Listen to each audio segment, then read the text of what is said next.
কিছু বন্ধুপ্রেমী দেশের জন্য হরমুজ প্রণালী দিয়ে যাতায়াতের ট্রানজিট ফি মওকুফ করেছে ইরান।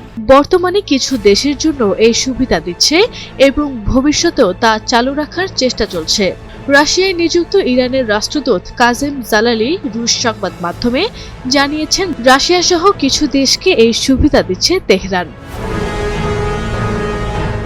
যুক্তরাষ্ট্র ও ইসরায়েলের হামলার পর ইরান এই গুরুত্বপূর্ণ জলপথে চলাচলের উপর ফি আরোপের পরিকল্পনা নেয়। নিরাপত্তা নিশ্চিত করতে যে ব্যয় হচ্ছে, সে কারণেই এই ফি আরোপ করা হয়েছে বলে জানায় দেশটি। একইভাবে প্রণালীটি সাময়িকভাবে বন্ধ করে দেয়া হয় এবং জানানো হয়, যুক্তরাষ্ট্রের নৌ অবরোধ পুরোপুরি প্রত্যাহার করা হলে এটি আবার খুলে দেয়া হবে। বর্তমানে ইরান বাছাই করে কিছু জাহাজকে চলাচলের অনুমতি দিচ্ছে এবং নিরাপত্তা সেবা হিসেবে নির্দিষ্ট ফি আদায় করছে। পণ্য ও জাহাজের ধরন অনুযায়ী এই ফি ভিন্ন হয়।